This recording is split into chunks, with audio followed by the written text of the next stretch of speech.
Welcome to our channel हम हम तुम तुम और कनाडा में आपका स्वागत है। तो मैं हूँ ऐश्वर्या। आप मुझे फर्स्ट टाइम वीडियो पे देख रहे हैं ऐसे डायरेक्टली बात करते हुए। अब तक मेरे हस्बैंड सारी वीडियोस बना रहे थे। उन्होंने सोचा कि गलत हम्म, है। कोई नहीं, बोलती रहो, मैं एडिट कर दूंगा। दोबारा स्टार्ट करते हैं। हाय फ्रेंड्स, आपका स्वागत है हमारे चैनल पे हम तुम और कनाडा में। मेरा नाम डॉक्टर दिपेश चौधरी है। मैं ऐश्वर्या, डॉक्टर दीपेश चौधरी की वाइफ। मैं फर्स्ट टाइम अभी इस वीडियो में आई हूँ। इससे पहले तक मेरे हस्बैंड सारी वीडियोस बना रहे थे। मैंने सोचा एक बारी मैं भी वीडियो पे आके अपना एक्सपीरियंस शेयर करूँ, हमारा जर्नी का अब तक कनाडा लैंड होने तक क्या एक्सपीरियंस रहा। तो आज हम मिलके वो सारा एक्सपीरियंस आपको बताएंगे, सारा प्रोसीजर कैसे थॉट आया, कैसे एप्लीकेशन हुई, क्या क्या चैलेंजेस हमने फेस करे। तो एक्चुअली हम इस दिन का वेट कर रहे थे जब हम ये चीज़ बता पाए बाकी लोगों के लिए जो अभी सोच रहे हैं अप्लाई करे कि नहीं करे, और करे तो कहाँ करे, क्या क्या स्टेप्स रहेंगे, क्या चैलेंजेस आएंगे।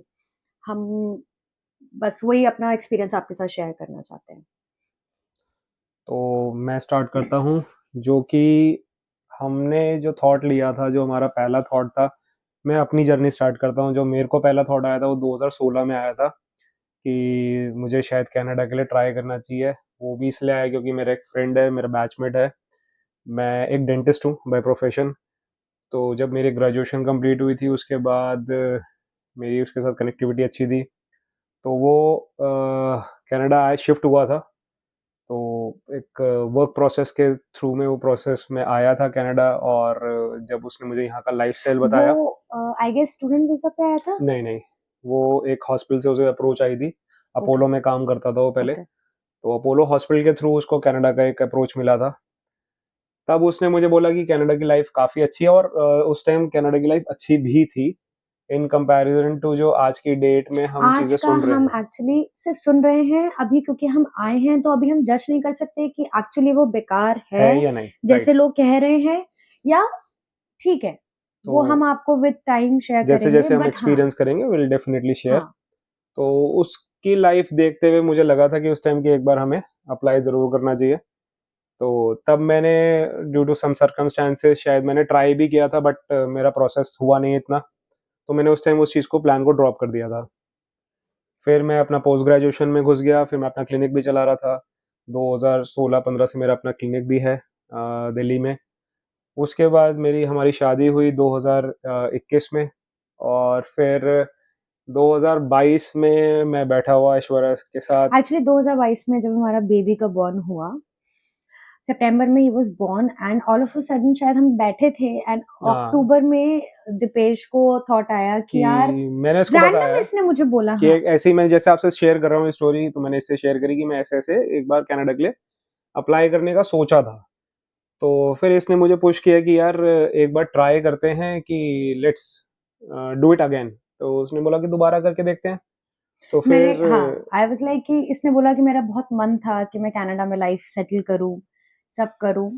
तो मैंने कहा अगर तेरा इतना मन था और तू तब भी कनाडा जाना चाहता था और तेरा अभी भी इतना मन है कि तू 2016 का जो ड्रीम था, तू आज 2022 भी में, 2022 में उसके बारे में एक्चुअली सोच रहा है, राइट।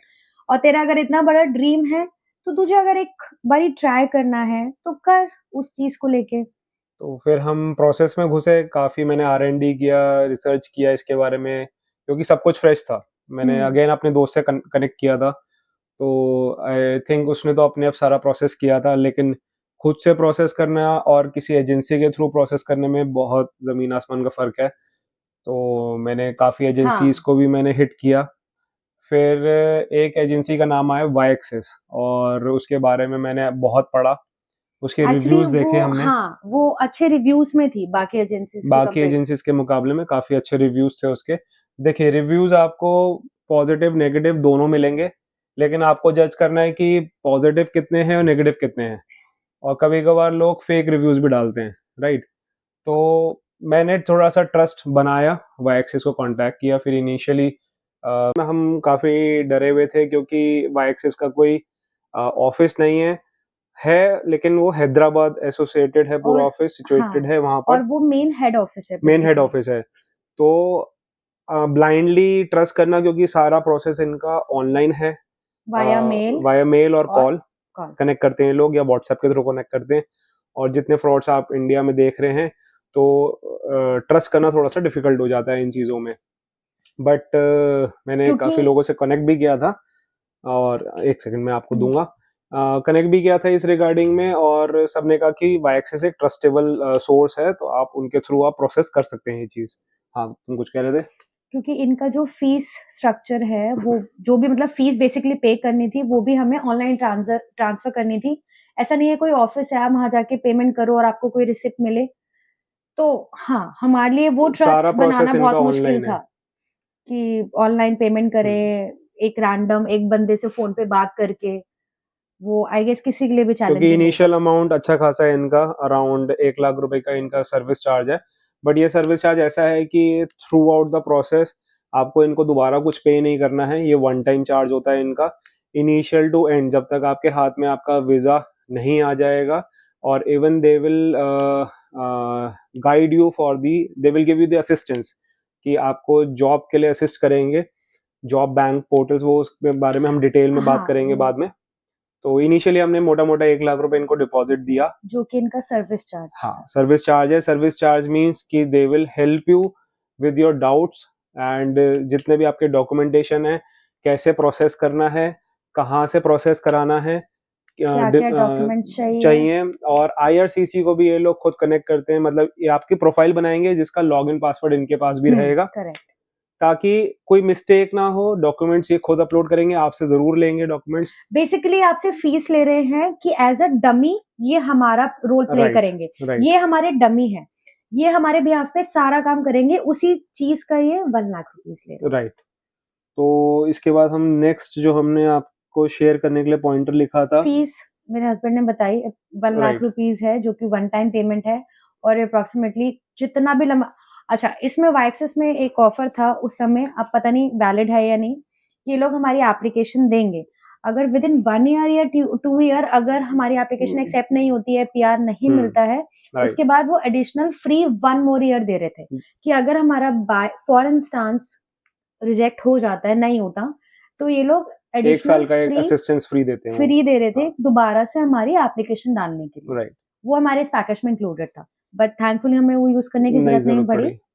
तो हमारी एप्लीकेशन हमने जो एक्सेप्ट हो गई। एप्लीकेशन डाली थी, एक पीएनपी प्रोसेस होता है। बेसिकली एक एक्सप्रेस एंट्री होता है, जिसमें आप अपनी प्रोफाइल डालते हो। प्रोफाइल भी ये लोग बनवाते हैं, जिसमें आपकी प्रोफाइल एक पूल में जाती है, लकी ड्रॉ का पूल होता है, जिसमें अलग-अलग प्रोविंस प्रोविंस को मैं अगर एक्सप्लेन करूँ, तो जैसे अगर इंडिया है तो उसमें एक दिल्ली प्रोविंस हो गया, एक मुंबई प्रोविंस हो गया, एक बैंगलोर प्रोविंस हो गया। तो यहाँ पर कनाडा बहुत बड़ा है, तो हमने जिस हमारा जो प्रोफाइल पिक हुई थी वो ओंटारियो से हुई थी। अब ओंटारियो में भी अलग-अलग जगहें हैं, ओंटारियो बहुत बड़ा बेसिकली एक ओंटारियो प्रोविंस है प्रोविंस है। यहाँ पर। हाँ, जैसे दिल्ली एक स्टेट होती है इंडिया में, यहाँ पर प्रोविंस होते हैं और ओंटारियो प्रोविंस है। राइट। तो इसमें हमारी एप्लीकेशन गई थी। इनिशियली हमारा एक सबसे पहले जो आपकी प्रोफाइल स्टार्ट होती है, वो एक सीआरएस क्यूमुलेटिव स्कोर से स्टार्ट होती है, जिसके लिए आपका बेसिक डॉक्यूमेंट्स आपसे लिए जाएँगे, जो कि वाई एक्सेस ले रहा है। ये जो सारा प्रोसीजर है, हम वो एक्सप्रेस एंट्री का बता रहे हैं, राइट। जो हमारी एप्लीकेशन थी।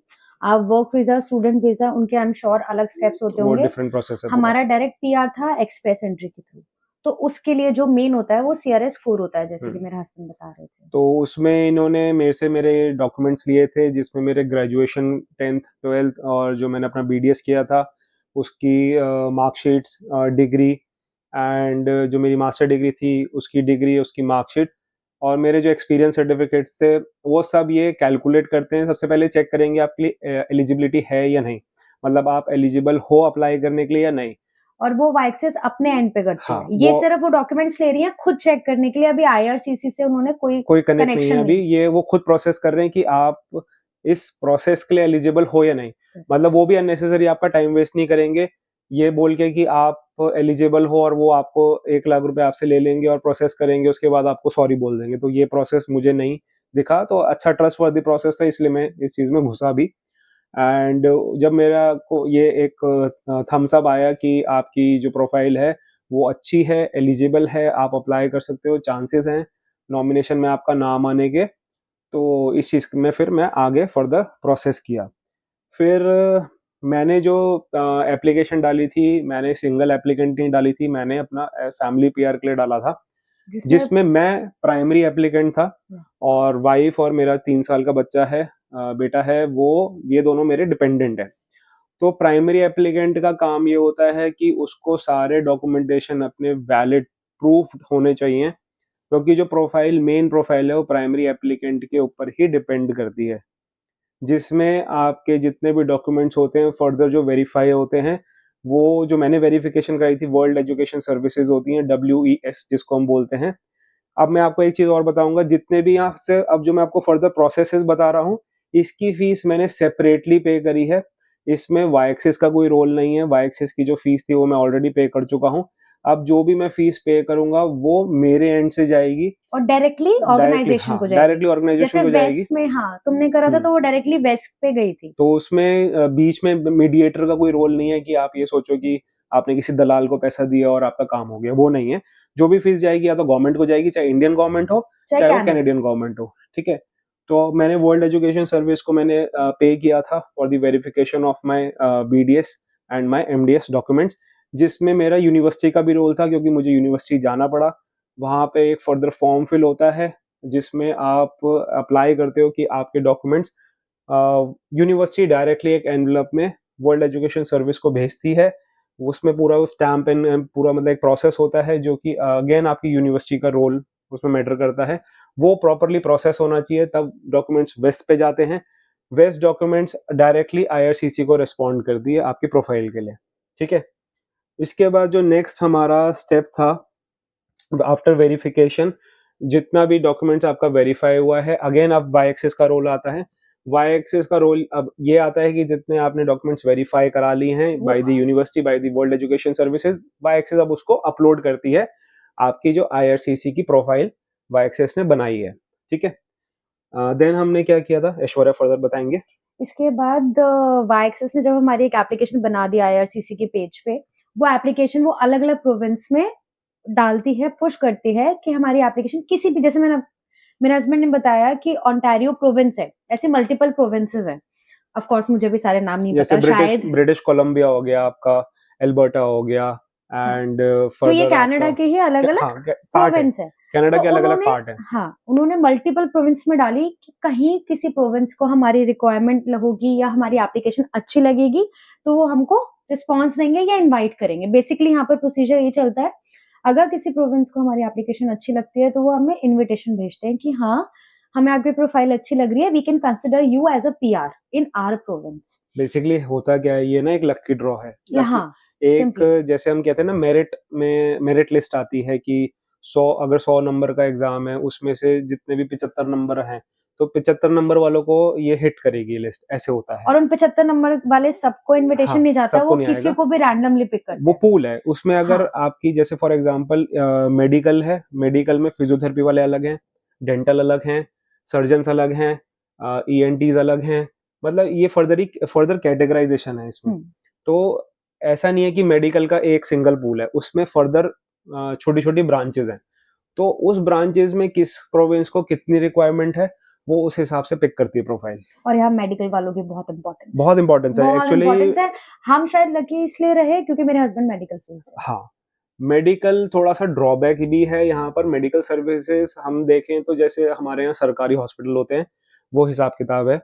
थोड़ा-सा ये एक ड्रॉबैक है कनाडा का बट कि वो उसके बारे में हम बाद में बाद बताएंगे में डिटेल, ड्रॉबैक्स इसके के। लिए मैं डिटेल एक फर्दर वीडियो बनाऊँगा। अभी हम आपको अगेन बैक टू प्रोसेस ले जाते हैं, जो कि हमारा वाई एक्सिस एंड IRCC का प्रोसेस था। तो बेसिकली हमने बताया वैक्सेस अलग अलग प्रोविंस में हमारी एप्लीकेशन। हाय बेबी, हाय, आ जाओ। ये हमारे बेबी छोटे सो रहे थे, ये अभी उठ कर आ गए हैं। माइक यस, चाहिए? हम आ बात जाओ, कर रहे हैं। आ जाओ, आ जाओ, आप बैठो। पापा देंगे आपको माइक।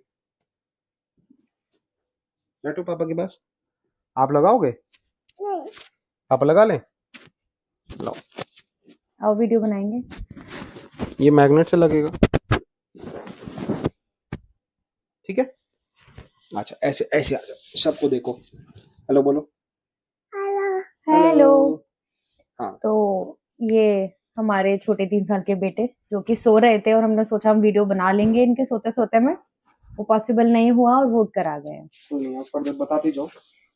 तो नेक्स्ट स्टेप में हमारी एप्लीकेशन चलेगी सारी प्रोविंस में।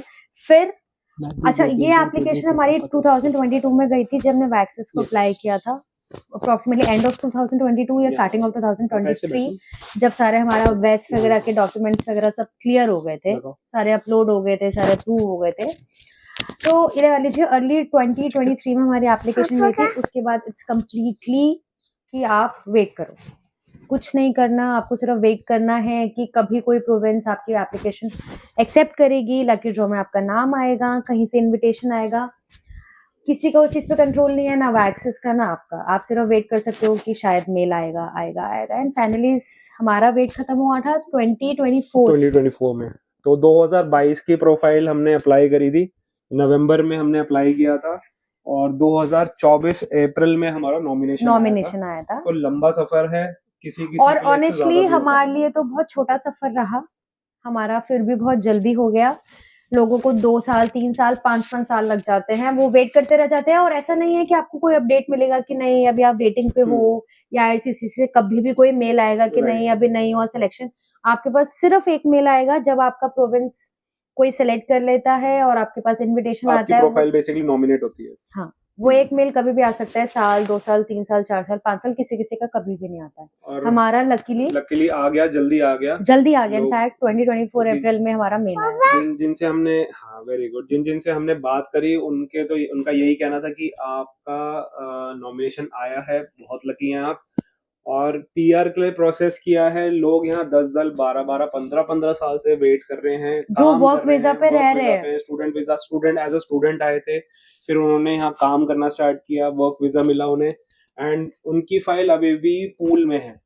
तो उनसे बात करके ऐसा लगा कि हम आई थिंक लकी हैं कि हमें सीधा पीआर मिला। तो आगे फर्दर हम इस पे चलते हैं। तो 2024 में यस हमको नॉमिनेशन मिला, उसके हमने बाद फर्दर अगेन प्रोसेस बताएंगे आपको। फिर हमने वाइक्सिस को ऑफ कोर्स कांटेक्ट किया है, उन्हें वाइक्सेस बताया आपके साथ हमेशा हर हमेशा पल है कांटेक्ट ऑन में अ कॉल रहेगा। अवे। डायरेक्टली आप कॉल नहीं कर सकते, there is a even if you procedure. Drop a mail, अगर आप एक मेल हाँ, भी ड्रॉप करोगे उनका कॉल बैक आ उनका जाता है, इमीडिएटली कॉल आ जाता है। क्योंकि डेजिग्नेटेड आपके साथ एक बंदा हमेशा कनेक्टेड रहेगा। अच्छा, वाइक्सिस का एक ड्रॉबैक है, एक बंदा आपके हमेशा आपका एक कंसल्टेंट है फॉर श्योर, लेकिन वो कंसल्टेंट यहाँ पर हर स्टेजेस पे चेंज होता है, चेंज हो जाता है। तो आप ना कभी कभी होता है आपका एक कंफर्ट लेवल आ गया कंसल्टेंट का और पता चला नेक्स्ट स्टेज पे आपका कंसल्टेंट बदल गया, तो वो सिर्फ एक ड्रॉबैक है। बट ऐसा नहीं है कि कोई भी कंसल्टेंट कम है किसी से, सब बहुत हेल्पफुल थे।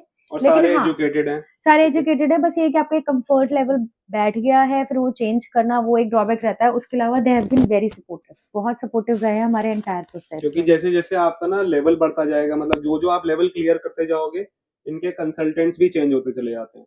इनिशियल जो एक बेस लेवल होता है, उसके बाद जैसे आपके प्रोफाइल आपकी अपडेट होती है, उसके बाद जब आपका फर्दर जैसे आपका नॉमिनेशन आया तब एक अलग कंसल्टेंट होगा, जब आप वीजा बायोमेट्रिक तक पहुंचोगे तब एक अलग कंसल्टेंट होगा, बिल्कुल जब आप जॉब बैंक पे आ जाओगे, जब आप जॉब्स वगैरह के लिए अप्लाई करोगे तो एक अलग कंसल्टेंट होगा। मतलब आपके कंसल्टेंट विद टाइम चेंज होंगे, लेकिन सब सपोर्टिव होते हैं, उनके पास पूरी हिस्ट्री रहती है। ऐसा नहीं है कि आपको पूरी डिटेल दोबारा दोबारा बतानी पड़ेगी उनको, राइट। उसके बाद या आपका प्रोफाइल सेलेक्ट हो गया, आपको इनविटेशन आ गया, उसके बाद आपको उनको लेटर ऑफ आपको बेसिकली एक्सेप्टेंस का लेटर भेजना होता है कि हाँ आपका जो नॉमिनेशन है वो हमें एक्सेप्ट, वो आप हाँ साइन करके आप उनको, आपको फॉर्म भेजना होता है कि हाँ हमें कि आपने एक्सेप्टेंस है। एक्सेप्ट कर लिया नॉमिनेशन, जो आपका जिस भी प्रोविंस से आपका नॉमिनेशन आया है, हाँ, वो आपको रिवर्ट बैक करना होता है। और फिर वहां से अगेन आईआरसीसी से अप्रूवल आता है उस एक्सेप्टेंस लेटर का। राइट। जैसे ये खत्म हुआ, अब आपका चैलेंज शुरू होता है जिसमें जो आपने डॉक्यूमेंट सारे पहले अपलोड किए होते हैं वो सारे दोबारा अपलोड करने हैं प्राइमरी एप्लीकेंट के। अच्छा, सबके होंगे, आप लोगों के भी थे, डिपेंडेंट्स के भी जाएंगे। अगेन ये है कि ये फाइनल डॉक्यूमेंट, फाइनल वेरिफिकेशन है डॉक्यूमेंट्स का।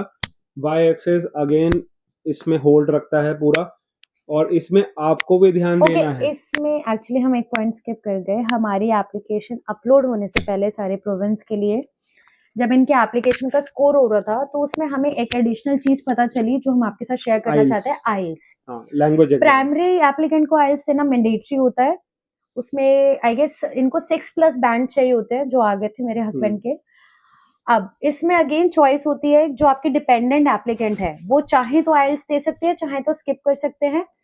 मैंने आइल्स दिया क्योंकि इसका एक बेनिफिट था कि मेरे आइल्स देने से मेरे हस्बैंड की प्रोफाइल में 5 पॉइंट्स ऐड हुए थे उनके, बेसिकली सीआरएस स्कोर में, जो हमने फर्स्ट स्टेज पे बताया था, जो कि मेन सीआरएस स्कोर जो मेन रोल प्ले करता है, जो मेन हाँ प्रोफाइल का मेन रोल प्ले करता है। तो मेरे हस्बैंड ने बोला अगर एक आइल्स एग्जाम देने से मेरे 5 पॉइंट्स ऐड, और 5 पॉइंट्स आई टेल यू बहुत मैटर करते हैं, हर एक पॉइंट मैटर करता है, और मेरे आइल्स देने से मेरे हस्बैंड को 5 पॉइंट्स मिल रहे थे। तो हाँ, मैंने आइल्स दिया और उसमें भी अगेन 6 बैंड्स चाहिए थे मुझे मिनिमम, वो मेरे आए, और मेरे हस्बैंड की सीआरएस स्कूल सीधा 5 से बढ़ा। और इसमें एक चीज मैं और ऐड करूंगा, आइल्स की कोचिंग भी वाईएक्सिस देती है। हाँ, उसके लिए नो कोई एक्स्ट्रा अलग फीस। कोई अलग चार्ज नहीं है, पूरी कोचिंग देगी, क्लासेस होंगी, ऑनलाइन क्लासेस होती हैं, टाइम आप अपने आप उसको शेड्यूल करते हो और पूरा असिस्टेंस मिलता है, एग्जाम के लिए पूरा असिस्टेंस मिलेगा। तो बस प्रिपरेशन आपको खुद करनी है, ऑब्वियसली मेहनत आपको खुद करनी है, अब कोई आपके लिए मेहनत नहीं करेगा, आपको खुद करनी पड़ेगी, ठीक है। तो हाँ, ये पॉइंट मैं स्किप कर गई थी इसलिए। तो हाँ, वो करने के बाद अगेन वही सेम आपका प्रोफाइल, फिर वो अपडेट जो मैंने बताया था अपलोड करते हैं, फिर प्रोविंस सेलेक्ट करती है आपका प्रोफाइल, हमारा ओंटारियो से आया, हमने उनके नॉमिनी को अपनी एक्सेप्टेंस भेजी, हमारे एक्सेप्टेंस को उन्होंने फर्दर अप्रूवल भेजा। क्योंकि जब नॉमिनेशन आ जाता है उसके बाद आपको सीधा 650 पॉइंट मिलते हैं, तो जो आपका सीआरएस स्कोर था उसमें अगेन 650 पॉइंट ऐड हो जाते हैं, तो आपका स्कोर कुछ 900 900 अप्रोक्सीमेटली तक पहुंच 1000। जाता है। बस तो उसके आप बाद एलिजिबल हो आई जाते गेस हो, हाँ, प्रोफाइल आपकी एलिजिबल हो जाती है। हाँ, पीआर के लिए। राइट। तो जब हमारा ये फिर हम नॉमिनेशन वाला फर्दर वो हुआ, तो अब सिर्फ प्रोसीजर रह गया था इसको हमारे को सीओ पीआर अचीव करना, जिस is copy of permanent residence. हाँ, that is a computer operated copy of क्योंकि पीआर कार्ड जो है वो कनाडा आने के बाद ही मिलेगा, उससे पहले आपको नहीं मिलता, सिर्फ एक कॉपी मिलती है। अब अगेन हमारा एक्सेप्टेंस आईआरसीसी से हो गया है, ओंटारियो प्रोविंस में हमारा हो गया है। अब उस चीज को, अब सिर्फ एक स्टेप रह गया, वीजा। अब वीजा के लिए अगेन 3 स्टेप्स में डिवाइडेड है आपका, मेडिकल, बायोमेट्रिक एंड वीजा। तो जब हमारा एक्सेप्टेंस हुआ उसके बाद आईआरसीसी से मेल आता है, अगेन वो वेट करना होता है, कभी भी आ जाता है, मतलब like with in a month और सो मेल आएगा आईआरसीसी से आपके बायोमेट्रिक के लिए कि आपको बायोमेट्रिक कराना है, मेडिकल कराना है। तो जैसे मेडिकल के लिए हमारे पास मेल आया, उसमें अगेन लिंक होगा जिसपे आपको लिंक पे क्लिक करके मेडिकल के लिए अपॉइंटमेंट लेनी होती है, जो कि इनके सेंट्रलाइज्ड ऑफिस होते हैं, इन लोगों का टाई अप होता है आईआरसीसी का। तो यहाँ पर हमारा जो था मैक्स लाजपत नगर में, वो नियरेस्ट लोकेशन हमारा था, तो आपको उस लिंक में जाके वहाँ लोकेशन के लिए अपॉइंटमेंट लेनी है। टाइम भी आप एज पर योर सूटेबिलिटी ले सकते हो अपॉइंटमेंट का। अच्छा, इसमें अगेन एक चीज थी जो हमें कंफ्यूजन रहा, हम आपके साथ शेयर करना चाहते हैं। जस्ट बिकॉज ये फैमिली एप्लीकेंट है, ऐसा नहीं है कि सिर्फ इनकी अपॉइंटमेंट ली और हम दोनों डिपेंडेंट है, मैं और मेरा बेबी, तो हम डायरेक्टली जा सकते हैं, नहीं, तीनों की इंडिविजुअल अपॉइंटमेंट अलग अलग लेनी है। सेम टाइम पे आप ले सकते हो ऑफ कोर्स, यस, ओके। तो तीनों के लिए आप सेम टाइम पे ले सकते हो, लेकिन तीनों के लिए इंडिविजुअल लेनी है। अब इसमें जब ये प्रोसेस शुरू हुआ, तो जब हमारे पास मेल आया था, तो एक वीजा फीस होती है जो कि हमने लगभग 2 लाख के आसपास दी थी। बाइक्सेस ने हमें गाइड किया था, लेकिन पेमेंट डायरेक्ट आईआरसीसी को गई थी। वो लिंक भेजता है ना, लिंक आता है उसका प्रॉपर लिंक आता है। इस वीजा फी में आपकी बायोमेट्रिक फीस ऑलरेडी इंक्लूडेड होती है, और हम इस पे फोकस क्यों कर रहे हैं, वो जब बायोमेट्रिक पे आएंगे तो हम बताएंगे। तो या वीजा फीस जाती है, जिसमें बायोमेट्रिक का फीस इंक्लूडेड होता है, मेडिकल का नहीं।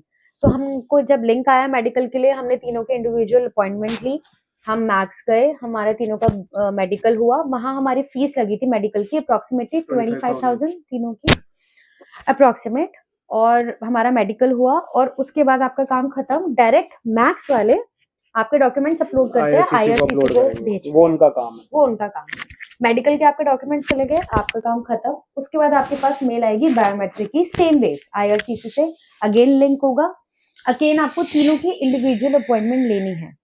इनका जो सेंटर होता है वो वीएफएस है, वीएफएस ग्लोबल, जो कि आपका शिवाजी मेट्रो स्टेशन है दिल्ली में।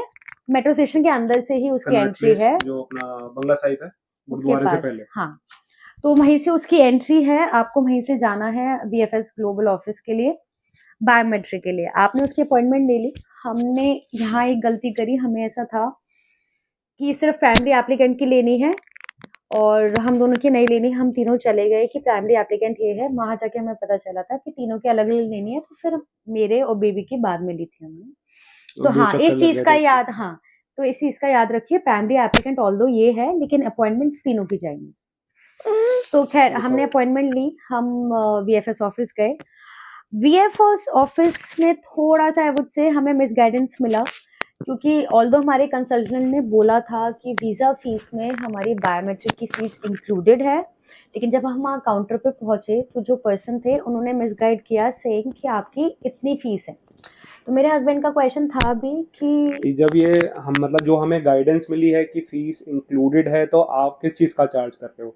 मतलब वो काउंटर ने हमें इतना ऑफ कोर्स आप ऐसे पोजीशन पे हो तो आप ज्यादा क्वेश्चन और भी नहीं अच्छे से करोगे उन्होंने कन्विंस ऐसे कर लिया कि कि नहीं मैं आपको, गलत हूँ और वो सही है। हाँ, कि आपको फीस तो देनी है, फीस तो फीस तो मैंडेटरी है, लगेगी। मैंडेटरी है फीस। हाँ, तो ऑफ कोर्स उन्होंने बोला कि 3000 फीस है आपकी बायोमेट्रिक की। और इसमें आप आप 1500 रुपये अगर आप एक्स्ट्रा एक्स्ट्रा देते हो तो आपको पिक एंड ड्रॉप सर्विस मिलती है, आपको आने की जरूरत नहीं है सेंटर में। Passport, passport passport biometric pick के एंड नहीं, सर्विस। आपको बायोमेट्रिक के बाद पासपोर्ट सबमिट करना होता है वीजा के लिए। तो उन्होंने बोला आप 3000 तो वैसे भी दे रहे हो बायोमेट्रिक के लिए, आप 1500 पर हेड एडिशनल दे दो। ऐसे नहीं उससे क्या करने वाला। होगा, जब आप वीजा के लिए आपको पासपोर्ट सबमिट करने होंगे तो आपको वीएफएस ऑफिस आने की जरूरत नहीं है, आपके एड्रेस से पासपोर्ट पिकअप होंगे, आपके एड्रेस पे डिलीवर होंगे। यानी वैसे गिर ऑल्दो जाएगा फिर। रिलायबल है, पिकअप एंड डिलीवरी आप कर सकते हो, हमारे नोन में किसी ने करी थी। अगर किसी को कन्वीनियंस चाहिए तो you always has an option कि आप ले सकते हो ये सर्विस। बट हाँ, हमें मिसगाइडेंस मिला, मेरे हस्बैंड को था कि अगर 3000 देने ही हैं तो हम 1500 भी एडिशनल और दे दे, एटलीस्ट बच्चे के साथ हमें दोबारा ऑफिस नहीं आना पड़ेगा पासपोर्ट सबमिशन के लिए। हमने पेमेंट करी और ठीक है, फर्दर उन्होंने गाइड करा, एक लॉन्च में हमें लेके गए, वहां बिठाया। बिठाने के बाद हमें एक पेपर सा एक फॉर्म मिला था, उससे हमारा बायोमेट्रिक वगैरह हो गया। एंड देन इवेंचुअली जब हमने रिसिप्ट घर आके चेक करी, बायोमेट्रिक हुआ हमारा, उसमें वो कुछ थंब इम्प्रेशन लेते हैं, डिजिटल सिग्नेचर्स लेते हैं, फोटोग्राफ वगैरह होते हैं।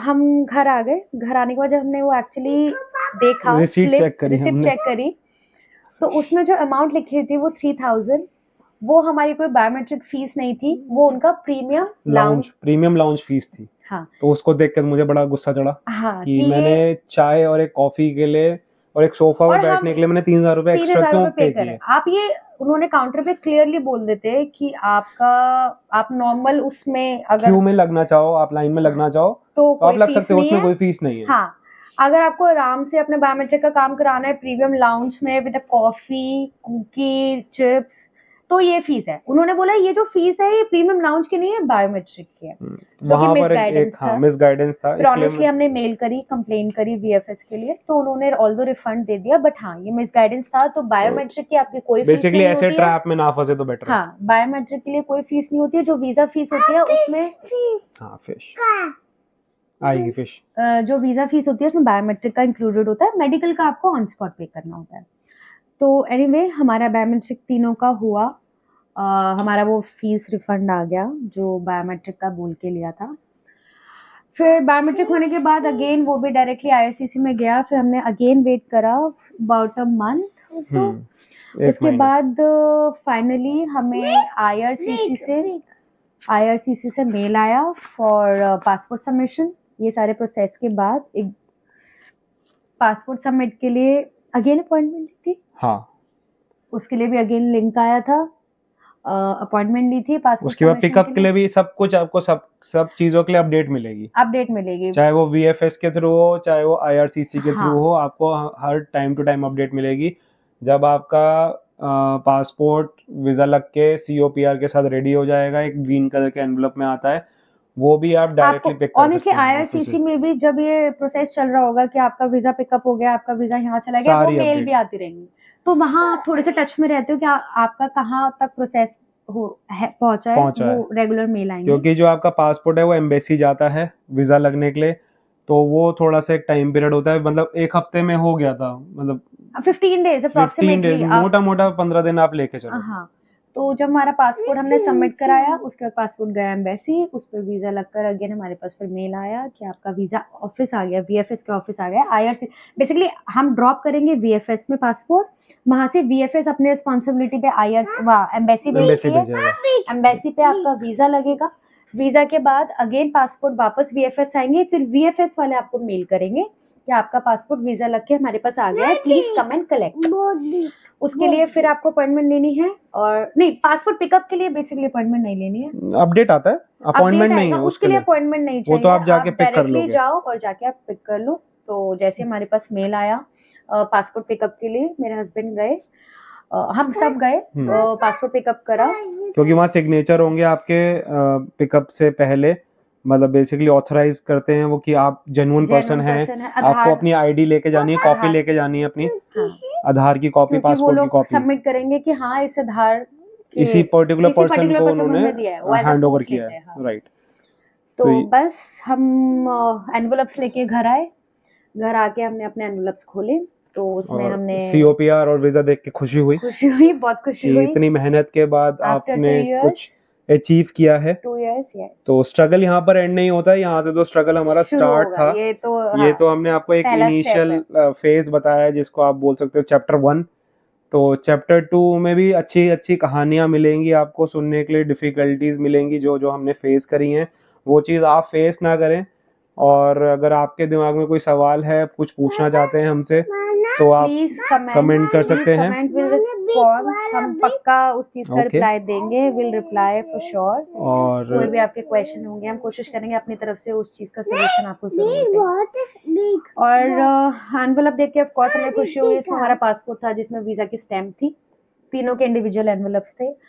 पासपोर्ट के साथ साथ तीनों का इंडिविजुअल सीओपीआर, जिसे हम कहते हैं copy of permanent residency, paper होता है A3 साइज का, इतना बड़ा, लीगल साइज का, बेसिकली लीगल साइज का पेपर होगा, उसमें सारी डिटेल्स लिखी होगी। 2 कॉपीज होंगी उसमें।